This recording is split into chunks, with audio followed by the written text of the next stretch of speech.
ونستغفره ونؤمن به ونتوكل عليه ونعوذ بالله من شرور أنفسنا ومن سيئات أعمالنا من يهده الله فلا مضل له ومن يضلل فلا هادي له ونشهد أن لا إله إلا الله وحده لا شريك له ونشهد أن سيدنا ونبينا ومولانا محمدا عبده ورسوله صلى الله تعالى عليه وعلى آله وأصحابه وبارك وسلم تسليما كثيرا أما بعد فأعوذ بالله من الشيطان الرجيم بسم الله الرحمن الرحيم ووصى بها إبراهيم بنيه ويعقوب يا بني إن الله اصطفى لكم الدين فلا تموتن إلا وأنتم مسلمون.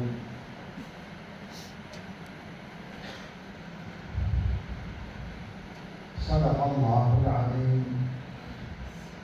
قال رسول الله صلى الله عليه وسلم لا يؤمن أحدكم حتى يكون هواه تبعا لما جئت به أو كما قال عليه الصلاة والسلام. وقال صلى الله عليه وسلم من آتاه الله القرآن ثم علم أن أحدا أوتي خيرا منه فقد حقر ما عظمه الله أو كما قال عليه الصلاة والسلام. سبحان ربك رب العزة عما يصفون وسلام على المرسلين والحمد لله رب العالمين. اللهم صل على سيدنا محمد وعلى آل سيدنا محمد وبارك وسلم. اللهم صل على سيدنا محمد وعلى آل سيدنا محمد وبارك وسلم.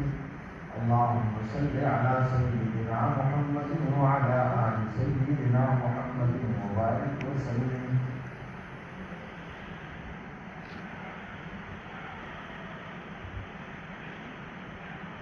اللہ تعالیٰ کا شکر ادا کرتے ہیں کہ ظاہری اسباب کے اعتبار سے دشواریوں کے باوجود اللہ تعالیٰ نے یہاں پہنچایا اور اس مبارک پروگرام میں شرکت کا موقع عطا فرمایا. بہت لمبی بات کرنے کا وقت بھی نہیں ہے اور خود بولنے والے گناہگار کی ہمت بھی نہیں ہے اور ضرورت بھی نہیں ہے. حضرات علماء کے بیانات ہوئے ہیں, معتبر علماء کے اچھے بیانات ہوئے ہیں. تھوڑے سے وقت میں ایک ضرورت کی طرف متوجہ کرنا ہے. جلسہ آپ نے سن لیا اور جلسہ دیکھ لیا, اور جلسے میں جو خاص کام ہوتا ہے دستار بندی کا وہ بھی ہو گیا. مدرسے کی کارگزاری سامنے آ گئی. ماشاءاللہ 21 حفاظ اور 5 قرا 26 افراد کی تیاری کسی مدرسے کی شاندار کارگزاری ہے. اللہ تعالیٰ اپنے فضل سے بچوں کو بھی قبول فرمائے اور اس مدرسے کو بھی, اور اس مدرسے کی خدمات میں اللہ برکت فرمائے. مولانا احمد اللہ صاحب اور ان کے برادران گرامی اور جو رفقائے کار ہیں ان سب کی محنتوں میں اللہ تعالیٰ مقبولیت عطا فرمائے, آسانیاں عطا فرمائے. آپ سے یہ کہنا ہے کہ اتنے بڑے جلسے سے جہاں بڑے بڑے علماء نے بیان کر دیا ہو, ہمیں اور آپ کو کچھ لے کر جانے کی ضرورت ہے. اور وہ مختصر سی بات ہے, مگر ساری زندگی میں بھی اگر وہ عمل میں آ جائے تو کافی ہے. اور وہ یہ بات ہے کہ ہم زندگی جس طرح گزار رہے ہیں اسے بدلنے کی ضرورت ہے. یہاں سے آپ پیغام لے کر جائیں کہ اپنی زندگی کو بدلنا ہے. زبردستی نہیں بنواتا میں, آپ سے پوچھتا ہوں, آپ ایمانداری سے سوچ کر بتائیں کہ ہم اور آپ جس طرح زندگی گزار رہے ہیں, ہر آدمی اپنی زندگی کو سوچے دوسروں کی نہیں۔ یہ ہمارے زمانے کا اور عام طور سے ہر انسان کی کمزوری کا عجیب ظہور ہوتا ہے کہ آدمی دوسروں کی چیزوں پہ غور کرتا ہے، اپنی چیزوں پہ نہیں کرتا۔ میں آپ سے بس اتنی بات کہہ رہا ہوں کہ ہر آدمی اپنے بارے میں غور کرے۔ میں جو زندگی گزار رہا ہوں، میری زندگی میں میرے رب کے ساتھ جو میرا طریقہ ہے، اس کی عبادت کے سلسلے میں جو کچھ میں کرتا ہوں، اور اللہ کے بندوں کے ساتھ جو میرا برتاؤ ہے، اللہ کے جن بندوں کو مجھ سے واسطہ پڑتا ہے یا جن بندوں سے مجھے واسطہ پڑتا ہے، ان کے ساتھ میرا رویہ، میرا طریقہ، میرا معاملہ، میرا برتاؤ کیا ہے، کیا اس ساری بات کو سامنے رکھ کر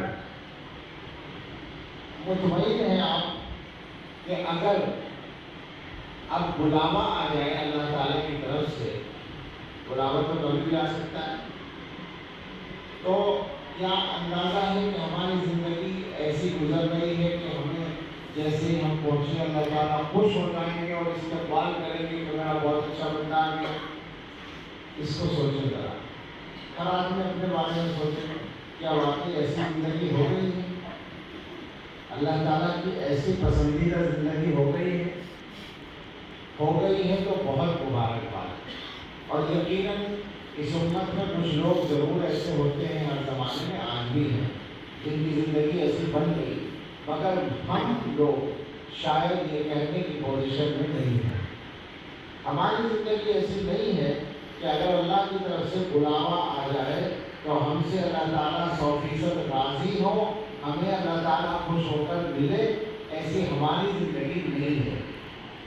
اب آپ سوچیں کہ جب ایسی زندگی نہیں ہے تو بدلنے کی ضرورت ہے یا نہیں؟ جی، ہم میں سے ہر ایک کو اپنی زندگی بدلنے کی ضرورت ہے۔ اب بدلنے کا کیا مفہوم بنے گا اور بدل کے کیا کرنا ہوگا؟ دو لفظوں میں اگر یوں کہیں کہ جو برائی ہے اسے چھوڑ دیں، جو اچھائی چھوٹ گئی اسے کر لیں۔ اسی بات کو ذرا سا اور واضح انداز میں چند منٹ میں عرض کرنا چاہتا ہوں۔ زندگی گزارنے کے بہت سے طریقے دنیا میں ہیں، ہر آدمی اپنے حساب سے زندگی گزار سکتا ہے، یہ اس کا اختیار ہے، یعنی اللہ نے اس کو یہ طاقت دی ہے، اور دنیا کے اندر زندگی گزارنے کے نمونے بھی بہت ہیں، لیکن ہم سب جو مسلمان ہیں محض محبت اور عقیدت میں نہیں بلکہ حقیقت کو جانتے ہوئے یہ بتائیں کہ ہمارے اعتبار سے، ہماری نظر میں، ہماری معلومات کے مطابق دنیا کی تاریخ میں سب سے بہترین زندگی گزارنے والی شخصیت کا کیا نام ہے؟ حضرت محمد رسول اللہ صلی اللہ علیہ وسلم۔ اس کے علاوہ بھی کوئی ہے؟ سب سے شاندار زندگی، سب سے صاف ستھری زندگی، سب سے پاکیزہ زندگی، سچائی والی زندگی، امانت والی زندگی، اور مجموعی اعتبار سے سب سے کامیاب زندگی، ایسی زندگی جس کی وجہ سے اس ذات اقدس کو دنیا کا سب سے بڑا آدمی مان لیا گیا۔ حضور صلی اللہ علیہ وسلم کو پیغمبر کوئی مانے یا نہ مانے، بہت سارے لوگ ہیں جو ایمان نہیں کرتے، لیکن کیا وہ بڑا آدمی نہیں مانتے دنیا کا؟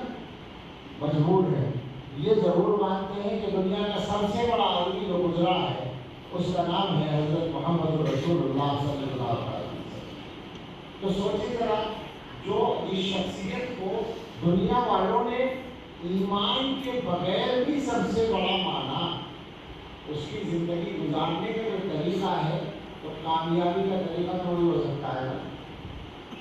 لہٰذا ہم سب یہاں سے یہ ارادہ کرتے اٹھیں کہ اب تک جیسی ہم نے زندگی گزاری، اب کتنے باقی ہیں کہ پتہ نہیں، اللہ تعالیٰ کی طرف سے بلاوا کب آ جائے اس کی بھی خبر نہیں۔ آپ دیکھتے ہیں نا، بیٹھے بیٹھے آدمی چلا جاتا ہے، آپ نے دیکھا ہوگا تقریر کر رہے مولانا صاحب اور انتقال ہو گیا، کرسی پر بیٹھے بیٹھے، کچھ پتہ نہیں کہ ہم یہاں خود آئے ہیں اٹھا کر لے جائے جائیں یا اپنے قدموں سے جائیں کچھ پتہ نہیں ہے. کوئی بھی آدمی کسی کے بارے میں بھی نہیں کہا جا سکتا. تو اللہ تعالیٰ کی طرف سے بلاوا کب آئے گا کچھ پتہ نہیں ہے. لہٰذا ہم آج یہ طے کر کے یہاں سے جائیں کہ آج سے ہمیں اپنی زندگی کو بدلنا ہے اور بدل کر لانا ہے اس طریقے پر جو دنیا میں سب سے کامیاب طریقہ ہے. بھائی انسان یہ تو چاہتا ہے کہ کامیابی مل جائے. تو کامیابی کا راستہ فقط ایک ہے، حضرت محمد رسول اللہ صلی اللہ علیہ وسلم کا طریقہ. اس طریقے پر آنے کے لیے کیا کرنا ہوگا اس کو سن لیں. اس کو سنت کہتے ہیں. آپ جانتے ہیں شریعت کی زبان میں حضور کا جو طریقہ ہے اس کو سنت کہتے ہیں. اب اگر ہم کسی سے یوں کہیں کہ سنت کا اتباع کرو، حضرات علماء بھی ذرا اس پر غور فرمائیں کہ جو عام طور پر سنت کا اتباع کرنے کی بات کہی جاتی ہے تو عام آدمی اس کا مفہوم کتنا سمجھتا ہے.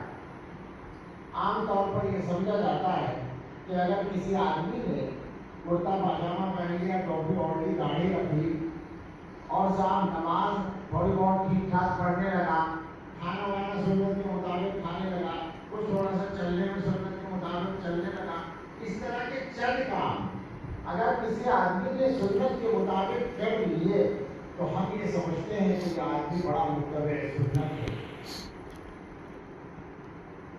بات یہ ہے کہ ہمارا ماحول اتنا بگڑا ہوا ہے کہ اتنا کرنے والے بھی کم لوگ ہیں.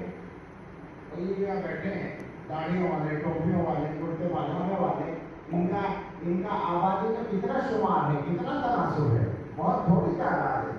تو اس لیے ہمیں اچھا لگتا ہے کہ چلو صاحب کے کام کے اتنا تو کیا. مگر آپ اگر غور کریں گے تو پتہ ہی چلے گا کہ یہ سنت پہ چلنے کا ایک چھوٹا سا حصہ ہے. حضور علیہ السلام کے بارے میں یہ بات سمجھ لیں کہ حضور نے دنیا میں بھرپور زندگی گزاری ہے. بھرپور زندگی کا مطلب کیا ہے؟ آپ نے شادیاں بھی کی ہیں. اگر کوئی آدمی شادی نہیں کرتا تو وہ ادھوری زندگی والا ہے. حضور نے شادیاں کی ہیں.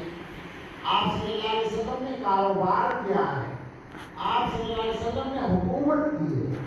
آپ نے دشمنان اسلام سے جنگیں لڑی ہیں اور آپ نے غریبوں کی مدد کے لیے پیسہ خرچ کیا ہے. آپ کی ملکیت میں بڑی تعداد میں مال آیا ہے اور آپ نے اس کو اللہ کے لیے خرچ کر دیا ہے. سب کچھ کیا ہے آپ نے اپنی زندگی میں. لہٰذا آپ کی سنت پر چلنے کا مطلب جو ہے وہ بہت بڑا ہے. اس کو بیان کیا ہے ہماری ہندوستان کی تاریخ کے سب سے بڑے دینی بزرگ اور عالم اور امام گویا امام ربانی حضرت مجدد الفسانی رحمۃ اللہ علیہ. حضرت مجدد رحمۃ اللہ علیہ کا ایک مکتوب ہے. سچی بات ہے کہ اصل مکتوبات میں اس کو پڑھنے کی نوبت کوئی خاص نہیں آئی، لیکن ہم نے اپنے شیخ حضرت مولانا ذوالفقار احمد صاحب نقشبندی دعوت برکاتہم سے اس کی پوری تفصیل سنی. حضرت کو مکتوبات امام ربانی اصغر ہیں، انہوں نے باقاعدہ اس کو پڑھا ہے، سمکن پڑھا ہے اور اس کے مضامین ان کو مستحضر ہے. حضرت نے سنایا کہ حضرت مجدد الفسانی رحمۃ اللہ علیہ نے اپنے مکتوب میں اتباع سنت پر بات کی. بہت سارے مکاتب میں کیے. ایک مکتوب میں انہوں نے وضاحت کی ہے کہ اتباع سنت کا مطلب کیا ہے. انہوں نے فرمایا کہ بھائی سنت پر عمل کرنے کے 7 درجے ہیں، 7 مرحلے ہیں. وہ 7 میں سے ہم آپ کے سامنے 3 بیان کریں گے. 4 جو ہیں وہ خالص تصوف کی اصطلاحات ہیں، عام آدمی کی سمجھ میں بھی نہیں آئیں گے اور ہمارے اندر بھی صلاح یہ سمجھانے کی نہیں ہے. ہم نے اپنے حضرت سے ان کو خوب سنا ہے، لیکن شروع کے 3 جو ہیں وہ عام آدمی آسانی سے سمجھ سکتا ہے اور اسی سے اندازہ ہو جائے گا کہ سنت پر چلنے کا مطلب کیا ہوتا ہے. حضرت مجدد رحمۃ اللہ علیہ فرماتے ہیں کہ سنت پر عمل کرنے کا پہلا درجہ یہ ہے کہ تم اپنے تمام ظاہری اعمال کو سنت کے مطابق بنا لو. ظاہر بات ہے بھائی سنت پہ چلنا ہے تو سارے اعمال کو بنانا پڑے گا. تو پہلا قدم یہ ہے کہ تمام ظاہری اعمال، اب آپ سوچیں ذرا، ظاہری اعمال کہہ کر زندگی کا اکثر حصہ آ گیا. یعنی مثلا عبادات ہے، نماز سنت کے مطابق پڑھو، روزہ سنت کے مطابق رکھو، زکوٰۃ سنت کے مطابق ادا کرو، حج سنت کے مطابق ادا کرو، اور صدقہ خیرات کرو تو سنت کے مطابق کرو، نفلی عبادتیں کرو تو سنت کے مطابق کرو، تہجد پڑھو تو سنت کے مطابق پڑھو، تراویح پڑھو تو سنت کے مطابق. ساری عبادتیں ایک حصہ. سارے معاملات، تجارت کرو، خرید و فروخت کرو، کچھ خریدو کچھ بیچو، کسی سے معاملہ کرو، وعدہ کرو، کسی بھی قسم کا معاملہ کرو، قرض لو قرض دو، دنیا کے جتنے کام ہیں معاملات میں وہ سارے کے سارے سنت کے مطابق کرو. اور ساتھ معاشرت، انسانوں کے ساتھ رہن سہن، بیوی کے ساتھ وہ برتاؤ کرو جو حضور کی سنت ہے، بیوی شوہر کے ساتھ وہی برتاؤ کرے جو حضور کی سنت ہے، ماں باپ اولاد کے ساتھ، اولاد ماں باپ کے ساتھ، بھائی بہن ایک دوسرے کے ساتھ، ایک پڑوسی دوسرے پڑوسی کے ساتھ، ایک کاروبار کا پارٹنر دوسرے پارٹنر کے ساتھ، ایک سفر کا ساتھی دوسرے ساتھی کے ساتھ، ایک مہمان اپنے میزبان کے ساتھ اور ایک میزبان اپنے مہمان کے ساتھ. اور کتنے معاملات پڑھتے ہیں انسانوں سے، وہ سب معاشرت میں آتے ہیں. انسانوں کے ساتھ جو برتاؤ ہے وہ بھی ایسا ہی کرو جیسا حضرت محمد صلی اللہ علیہ وسلم کرتے تھے. اور ساتھ اس کے بعد آپ کے جو اخلاق ہیں، اخلاق اردو والے اخلاق بھی اور عربی والے اخلاق بھی. اردو میں جو اخلاق ہیں وہ تو ملنے جلنے کو کہا جاتا ہے، دوسرے کے ساتھ اچھے ڈھنگ سے ملو تو اخلاق ہے. عربی میں اخلاق کے معنی صفات کے ہیں، تو اس پر اگلے نمبر میں بات آ رہی ہے. خلاصہ یہ ہے کہ سارے ظاہری اعمال، عبادات، معاملات، معاشرت سب. اچھا معاشرت میں شادی بیاہ بھی آئیں گے، معاملات میں بھی آئے گا اور معاشرت میں بھی آئے گا. شادی بیاہ بھی سنت کے مطابق کرو، جو مسلمان کرنے کو تیار بھی نہیں ہے. میں تفصیل میں نہیں جانا چاہتا، لیکن شادی بیاہ کا ذکر آتا ہے تو رہا نہیں جاتا. میں یہ عرض کرتا ہوں، جگہ جگہ کہتا ہوں، آپ سے بھی کہہ کر جاتا ہوں کہ مسلمانوں نے اگر اپنی شادیوں کو جلدی سے ٹھیک نہ کر لیا، ٹھیک کرنے کا مطلب کیا ہے؟ آسان کرنا. آسان سے آسان بنا لیجیے شادیوں کو، اس کے لیے جو محنت ہو سکے کیجیے. اگر مسلمانوں نے اپنی شادیوں کو جلدی سے جلدی آسان نہ بنا لیا تو مسلمانوں کے معاشی حالات بد سے بدتر ہوتے چلے جائیں گے. اور معاشرتی معاملات بھی، آپس کے معاملات بھی. اور اگر مسلمان جلدی سے قابو پا لیں اپنی شادیوں پر اور شادیوں کو آسان بنا لیں تو آپ یقین کریں معاشی مسئلے 80% حل ہو جائیں گے اسی کام سے، اور معاملات کا بگاڑ بھی دور ہو جائے گا. بڑی ہے، بس ایک مصیبت دماغ میں سے نکال لیجیے کہ بڑی شادی کرنا عزت کی بات ہے. اگر بڑی شادی کرنا عزت کی بات ہوتی تو سب سے بڑی شادی کون کرتا؟ وہی کرتا جس کی سب سے زیادہ عزت ہے. بتائیں سب سے زیادہ عزت والا انسان کون ہے؟ حضرت محمد رسول اللہ صلی اللہ علیہ وسلم. انہوں نے تو بڑی شادیاں نہیں کی. اس کا مطلب یہ ہے عزت بڑی شادیوں سے نہیں ملتی، بڑی بڑی دعوتیں کرنے سے نہیں ملتی. آپ کو غلط فہمی ہے. میں نے پوچھا لوگوں سے کہ آپ نے دیکھا ہے کبھی کہ کسی آدمی نے مہنگی شادی کی ہو، 10 لاکھ 20 لاکھ 50 لاکھ کی، اور اس شادی کے بعد اس کی عزت میں اضافہ ہوا ہو، جتنی عزت پہلے تھی بڑھ گئی ہو؟ تو بعض علماء نے کہا کہ کم ہو جاتی ہے. کم ہوتی ہے، بڑھتی نہیں. اور آپ دیکھ لیں بڑھتی نہیں ہے، کم ہوتی ہے 2 وجہ سے. کچھ لوگ تو یہ کہتے ہیں کہ بنالی پیسہ کہاں سے آ رہا ہے، کہتے ہیں نا. اور کچھ لوگوں کو شکایت ہوتی ہے کہ فلاں کو بلایا ہمیں نہیں بلایا، فلاں کی دعوت اس طرح کی ہماری اس طرح کی. یہ سب شکایتیں چلتی ہیں.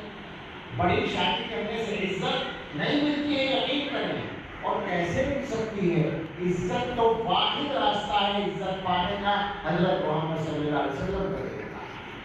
اور ہم آپ کو یقین کے ساتھ بتا سکتے ہیں چھوٹی شادی کرنے سے خوب عزت بڑھتی ہے۔ اس کی مثالیں بہت ہیں، اب شادی کا موضوع نہیں ہے اور وقت تنگ ہو رہا ہے اس لیے میں اس پر جا نہیں رہا ہوں، لیکن اشارہ کر دیا میں نے اللہ کے واسطے اپنی شادیوں کو ٹھیک کر لیں۔ تو حضرت مجدد رحمۃ اللہ علیہ نے فرمایا کہ اپنے تمام ظاہری اعمال کو سنت کے مطابق بنا لو، یہ پہلا درجہ ہے۔ اور اس کے بعد فرمایا دوسرا درجہ اتباع سنت کا یہ ہے کہ اپنے تمام باطنی اعمال کو بھی سنت کے مطابق بنا لو۔ باطنی اعمال وہ ہوتے ہیں جو دل سے ہوتے ہیں۔ آپ اگر غور کریں گے تو پتہ چلے گا کہ انسان دل سے بہت سارے عمل کرتا ہے، اور عجیب و غریب بات ہے، اگر مجھے وقت ہوتا اور چستی کا وقت ہوتا اور میں تھکا ہوا نہ ہوتا تو اس پر میں آپ سے گھنٹوں بات کرنا چاہتا کہ انسانوں کے معاشرے میں عجیب و غریب بات ہے، علماء اس کو لوگوں کو سمجھایا کریں کہ دو قسم کی چیزیں شریعت کی نظر میں بہت اہم ہیں اور عام لوگوں کی نظر میں کچھ نہیں ہے۔ ایک تو زبان کے گناہ، زبان کے گناہوں کو لوگوں نے کچھ بھی نہیں سمجھ رکھا۔ لوگ یہ سمجھتے ہیں کہ زبان چلانے میں چونکہ تھکن نہیں ہوتی زیادہ، ویسے علماء سے پوچھو جنہیں تقریر کرنی پڑتی ہے کہ زبان چلانے میں تھکن ہو جاتی ہے، لیکن باتیں کرنے میں نہیں ہوتی لوگوں کو تھکن۔ تو لوگوں نے یہ سمجھ رکھا ہے کہ جس طرح زبان چلانے میں تھکن زیادہ نہیں ہوتی تو شاید کوئی گناہ بھی نہیں ہوتا۔ گناہ اور ثواب کون بتائے گا؟ شریعت بتائے گی۔ رسول اکرم صلی اللہ علیہ وسلم نے ایک صحابی کو نصیحت کی زبان پر قابو رکھنا، تو دوسرے صحابی کو تعجب ہوا کہ زبان کے بارے میں اتنی تاکید کے ساتھ کیوں فرما رہے ہیں؟ انہوں نے عرض کیا یا رسول اللہ کیا زبان سے گناہ ہوتے ہیں؟ حضور علیہ السلام نے فرمایا اللہ کے بندے اکثر لوگ زبان کے گناہوں کی وجہ سے جہنم میں جائیں گے۔ عجیب بات ہے، زبان کے گناہوں کی وجہ سے حضور فرماتے ہیں بہت سے لوگ جہنم میں جائیں گے، اور عام انسان اور عام مسلمان یہ کر رہا ہے کہ زبان کے گناہ کو گناہ نہیں سمجھتا۔ یہ بھی آپ یہاں سے سبق لے کر جائیں، پیغام لے کر جائیں کہ آپ سے اپنی زبان پر قابو پا لیں۔ کوئی ناجائز بات زبان سے نہیں نکالنی ہے، غیبت نہیں کرنی ہے، جھوٹ نہیں بولنا ہے، تکلیف دینے والی بات کسی کو نہیں کرنی ہے، اور بے ضرورت باتیں نہیں کرنی ہے۔ یہ بے ضرورت باتوں کا جب دروازہ بند کریں گے آپ تو پتہ چلے گا کہ آپ کے پاس بہت سارا وقت بچ گیا کام کرنے کے لیے۔ ہمارے کاموں کا نقصان ہی اس سے ہوتا ہے کہ بے ضرورت باتوں کا ہمارا سب کا معمول ہے۔ کیا آپ نے دیکھا نہیں جہاں دو آدمی چار آدمی بیٹھے مسلسل باتیں ہوتی ہیں یا نہیں ہوتی؟ اچھا اگر ان کی ملاقات نہ ہوئی ہوتی تو کیا وہ باتیں ہوتی؟ نہیں ہوتی۔ اس کا مطلب ہے کہ ان باتوں کے بغیر کام چل سکتا ہے۔ وہ بیٹھ گئے آ کر تو وہ سمجھ رہے ہیں کہ سب کو بولنا ہے، ذہن سے نکال دیں گے بات۔ ما یلفظ من قول الا لدیہ رقیب عتید۔ قرآن کہتا ہے کہ انسان جو کچھ بولتا ہے اس کے پاس ایک نگہبان تیار رہتا ہے۔ ہر بات لکھی جاتی ہے، ہر بات ایک عمل ہے۔ تو ایک تو اس کو اہمیت نہیں دیتے لوگ، اور میں کہنا چاہتا ہوں کہ دوسرا ایک اور ہے دل کے گناہ، دل کے اعمال۔ ان کا چونکہ عام طور سے فوری طور پر پتہ نہیں چلتا تو لوگوں نے سمجھ رکھا ہے کہ کوئی خاص بات نہیں ہے۔ آپ دیکھیں دل سے ہونے والے جو گناہ ہیں اکثر گناہ کبیرہ ہیں، بدترین کبیرہ ہیں۔ دل سے کون سے گناہ ہوتے ہیں؟ دل سے ایک تو تکبر ہوتا ہے، بڑائی۔ اتنا بڑا گناہ ہے کہ اللہ تعالیٰ ناراض ہو جاتے ہیں تکبر کرنے والے سے، اور اللہ نے یہ اعلان کر رکھا ہے کہ جو تکبر کرے گا میں اسے ذلیل کروں گا۔ اتنا بڑا گناہ ہوتا ہے دل سے، اور لوگ یہ بیٹھے ہیں دلوں میں اور اپنے آپ کو متقی بھی سمجھتے ہیں۔ عجیب بات ہے، یعنی بعض گناہ تو ایسے ہیں کہ ان کا کرنے والا بدنام ہو جاتا ہے اور لوگ اس کو برا سمجھتے ہیں، مگر ایک آدمی تکبر کرتا ہے اور کسی کو کچھ نصیب نہیں ہے، وہاں بڑے بڑے آدمی ہیں صاحب، وہ بڑے آدمی اتنا بڑا گناہ کر رہے ہیں۔ دل سے ایک گناہ ہوتا ہے دکھاوے کا، ریاکاری، کہ آدمی عمل کرتا ہے، وہ عمل جو آخرت کے لیے اللہ کی رضا کے لیے کرنے کا ہے اس کو دکھانے کے لیے کرتا ہے۔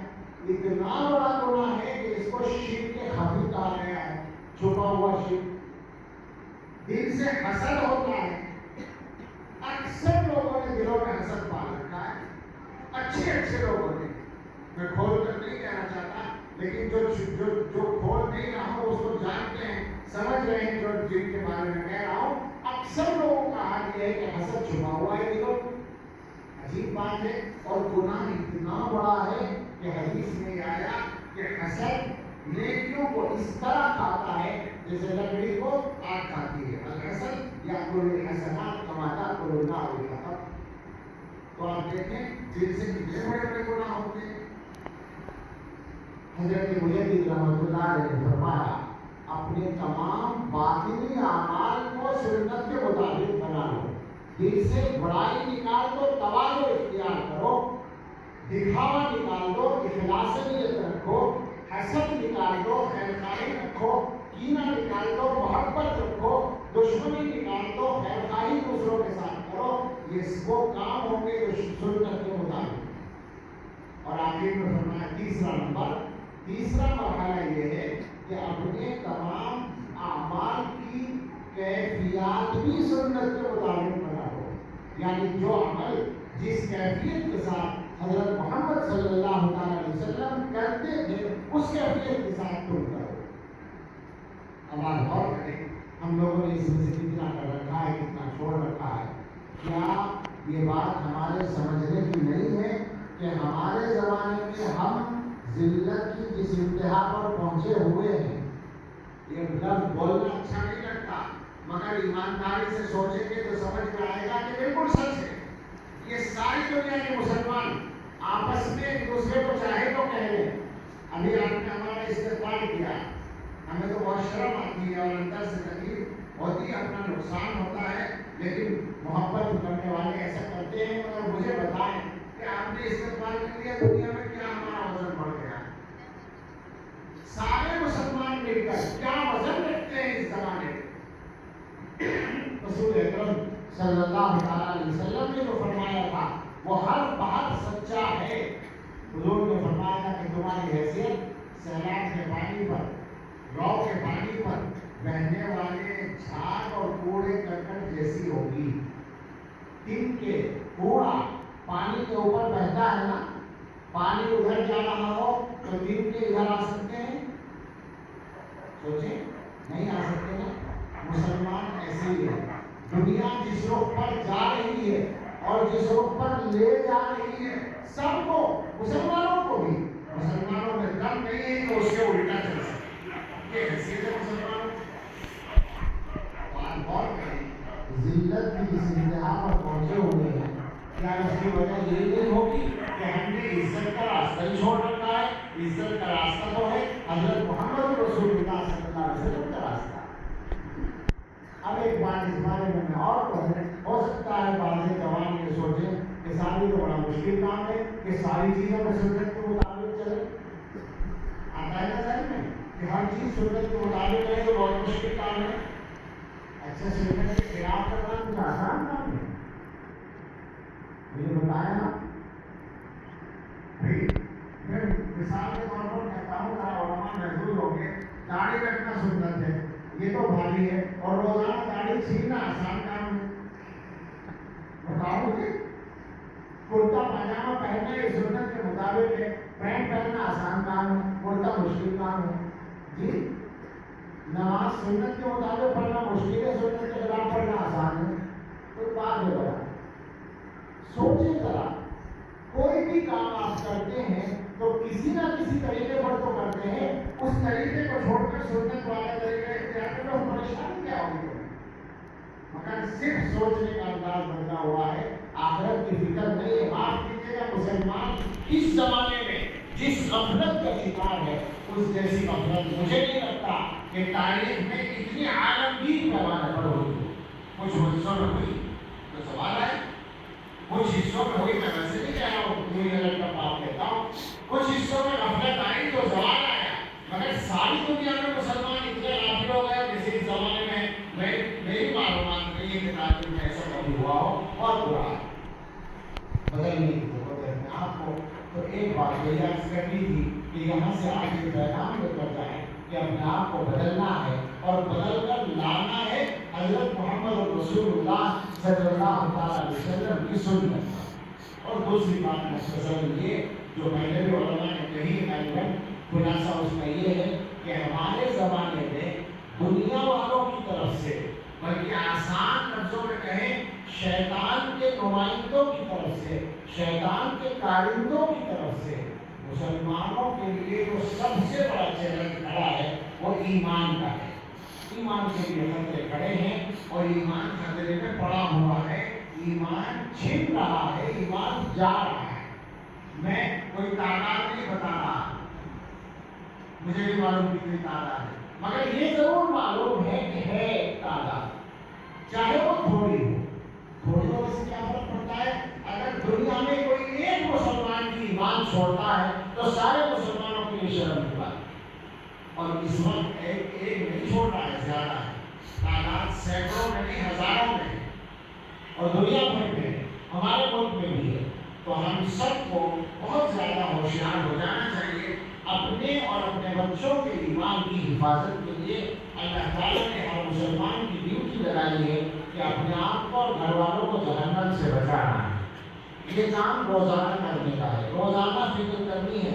جس طرح یہ فکر کرتے ہیں کہ کھانا بنا یا نہیں بنا، کھانا بنانے کے لیے گوشت یا سبزی آتی تھی وہ آ گئی یا نہیں آئی، اسی طرح سے اللہ کے یہاں جہنم میں جانے سے بچنے کے لیے سارے گھر والوں نے نماز پڑھ لی یا نہیں پڑھی، یہ حساب لگانا. گھر میں کوئی گناہ تو نہیں ہو رہا ہے، یہ حساب لینا، یہ اندازہ کرنا اور اس کو روکنا. اور بچے کہاں پڑھ رہے ہیں اور کیا پڑھ رہے ہیں اور کس کی صحبت میں رہ رہے ہیں اور موبائل کا کس طرح استعمال کر رہے ہیں، یہ سارا دھیان رکھنا یہ آپ کی ذمہ داری ہے. اس لیے کہ اس سب کا تعلق جہنم سے بچانے کے مسئلے سے، وہ ہم سب کی ڈیوٹی ہے مشترک طور پر. اور اس کا ایک حصہ یہ تعلیم قرآن بھی ہے. ہمارے اس زمانے میں اگر مسلمان یہی ایک نقطہ پکڑ لیں کہ ہر مسلمان قرآن پڑھنے والا بن جائے تو ہم سمجھتے ہیں کہ اکثر معاملات شاید اسی سے ٹھیک ہو جائے. آج صورتحال یہ ہے کہ مسلمانوں کے کسی مجمع میں اگر آپ گنتی کرنا شروع کریں، یہ مجمع جو دینداروں کا مجمع ہے، جو مسجدوں اور مدرسوں میں آنے والا مجمع ہے، اس مجمع میں گنتی کریں تو آنے سے زیادہ لوگ وہ نکلیں گے جو قرآن پڑھے ہوئے نہیں. مدد تو نہیں کر رہا، اور اکثر جگہ اس سے زیادہ اگر آپ ویسے لوگوں میں جائیں گے جو دیندار نہیں کہلاتے تو زیادہ بڑی تعداد ہوگی جو قرآن پڑھی ہوئی نہیں ہے. مسلمان اور قرآن نہیں پڑھا، حیرت کی بات ہے. قیامت کے دن اللہ تعالیٰ کے سامنے شکایت ہوگی، اور شکایت کرنے والے کون ہوں گے؟ وہ ہوں گے جن سے بڑا کوئی آدمی نہیں ہے، اللہ کے رسول صلی اللہ علیہ وسلم. رسول شکایت کریں گے کہ میری قوم نے اس قرآن کو چھوڑ رکھا ہے، اور یہ بات قرآن ہی میں فرمائی ہے، وقال الرسول یا ربی ان قوم اتخذوا هذا القرآن مهجورا. سوچیں ذرا، قرآن پڑھنے سے اتنی غفلت، جبکہ آخرت کے ساتھ ساتھ دنیا کے اندر قرآن کے فائدے اتنے زیادہ ہیں کہ ان کا بیان کرنا مشکل ہے. میں لوگوں سے کہتا ہوں کہ ہمیں جو کچھ تجربہ ہوا لوگوں میں کام کر کے، تو ہم نے یہ دیکھا کہ زیادہ تر لوگ دو چیزوں کے لیے پریشان ہیں، اور ایک تیسری چیز بھی کہیں نہیں لگ جاتی ہے. اکثر لوگ روزگار کے مسئلے میں پریشان ہیں، روزی کے مسئلے میں، ذریعہ معاش کے مسئلے میں، اور دوسرے نمبر پر بیماریوں کے مسئلے میں. جہاں بھی جائیے یہی دعا ہوتی ہے کہ صاحب بیماری فلاں بیمار ہے، فلاں بیمار ہے، دعا کر دیجیے، اور روزگار کے لیے دعا کر دیجیے. اور تیسرا ایک قصہ اور ہوتا ہے، وہ زیادہ تر عورتوں میں ہوتا ہے، اثرات کا. نہیں ہوتا؟ اثر ہو گیا، کسی نے کچھ کرا دیا، نظر لگ گئی، بنا ہو گیا، یہ ایک سلسلہ ہے، پریشان ہے لوگ. آپ ذرا قرآن پڑھ کر دیکھیں تو کیا آپ کی یہ تینوں مسئلے حل نہیں ہو جائیں گے؟ قرآن جب پڑھا جائے گا روزی کی برکت لازمی طور پر آئے گی، مگر پڑھنے کو تیار نہیں۔ اسی غافل امت میں کچھ لوگ ہیں اللہ کی توفیق والے، میں جانتا ہوں ذاتی طور پر ایسے بعض لوگوں کو، کئی لوگوں کو جو روزانہ پورا قرآن پڑھتے ہیں، بعض علماء ہیں بعض علماء بھی نہیں۔ ایک آدمی ہے جو دکان کرتے ہیں، پلائی اور وہ جو بورڈ وغیرہ اس کی دکان ہے، اور ہمارے علاقے میں حافظ ہیں، روزانہ پورے قرآن کی تلاوت کرتے ہیں، اور وہ یہ کہتے ہیں کہ جب کوئی گاہک نہیں آتا کچھ دیر تک تو خوشی ہوتی ہے کہ چلو قرآن پڑھنے کا موقع مل گیا۔ میں نے ان کے لڑکے نے جب یہ سنایا تو میں نے کہا کہ کوئی گاہک نہ آئے یہ ہو ہی نہیں سکتا۔ جو آدمی روزانہ پورا قرآن پڑھے گا اس کی دکان پہ گاہک نہ آئے ہو ہی نہیں سکتا، اس کو تو برکتیں سمیٹ ہی نہیں آئے، اتنی برکتیں آئیں۔ تو قرآن سے روزی کی برکت آئے گی اور قرآن سے شفا ملے گی۔ میں نے ایک جگہ بیان میں کہا کہ بھئی آپ لوگوں کو میں ایک عمل بتانا چاہتا ہوں، لوگ عمل کو قرآن سے سمجھتے ہیں، تعویذات، عملیات۔ اچھا اللہ کے فضل سے ہم تعویذات کی کار سے بھی واقف نہیں ہیں، سینے سے نہیں جانتے، تو میں نے کہا بھائی ایک عمل بتانا چاہتا ہوں، بیماریوں سے شفا کے لیے بہترین شاندار عمل ہے، ذرا یاد رکھیے گا۔ اب سب متوجہ ہو گئے۔ میں نے کہا سورۃ الفاتحہ۔ آپ لوگ بھی اس میں، وہ لوگ بھی اسی طرح تعجب میں تھے کہ یہ تو کوئی نئی بات نہیں بتائی۔ میں نے کہا بالکل صحیح ہے، نئی بات نہیں بتائی، پرانی ہی بتائی۔ ہمارے دین میں تو ساری بات پرانی ہے، نہیں تو آئی نہیں، نہیں تو غلط ہے، ہمارے یہاں پرانی ہی صحیح ہے۔ مگر مجھے ایک بات بتاؤ، اس پرانی بات سے کتنے لوگوں نے فائدہ اٹھایا؟ حدیث میں سورۃ فاتحہ کو شفا کہا گیا ہے، اور ہر گھر میں بیماری چل رہی ہے۔ اس مجمع میں آپ پوچھ کے دیکھ لیں کہ کتنے گھروں میں سورۃ فاتحہ پڑھ کر مریضوں میں دم کیا جا رہا ہو یا پانی میں دم کر کے دیا جا رہا ہے، کتنے گھروں میں ہوتا ہے یہ بتائیں۔ میں نے ایک مجمع میں پوچھا تو ایک بڑے میاں نے ہاتھ اٹھایا، انہوں نے کہا میں پڑھتا ہوں۔ میں نے کہا وہ اتنے بڑے مجمع میں ایک آدمی ہے تو قرآن سے فائدہ نہیں اٹھاتے؟ بھائی قرآن پڑھو شفا بھی ہے، اور اثرات تو ایسے رفو چکر ہوں گے کہ کئی محلے میں بھی پتہ نہیں لگے گا ان کا۔ اس لیے کہ علماء نے لکھا ہے کہ اللہ کے کلام کی طاقت کا مقابلہ بڑے سے بڑا شیطان نہیں کر سکتا، اور یہ وہ فائدے ہیں جو قرآن کی دنیا میں ہیں۔ سب سے بڑا فائدہ قرآن کا وہ ہے جو ایک حدیث میں بیان کیا ہے، رسول اکرم صلی اللہ تعالیٰ علیہ وسلم نے ارشاد فرمایا ان للہ اہلین من الناس، انسانوں میں سے کچھ لوگ اللہ تعالیٰ کے قریب ترین لوگ ہوتے ہیں، جیسے گھر والے ہوتے ہیں کسی کے۔ صحابہ نے پوچھا رسول اللہ وہ کون ہوتے ہیں؟ آپ نے فرمایا اہل القرآن، وہ قرآن والے ہوتے ہیں، اہل اللہ و خاصتہ، یہ قرآن والے جو ہیں یہ اللہ تعالیٰ کے قریبی اور اللہ تعالیٰ کے خواص ہوتے ہیں۔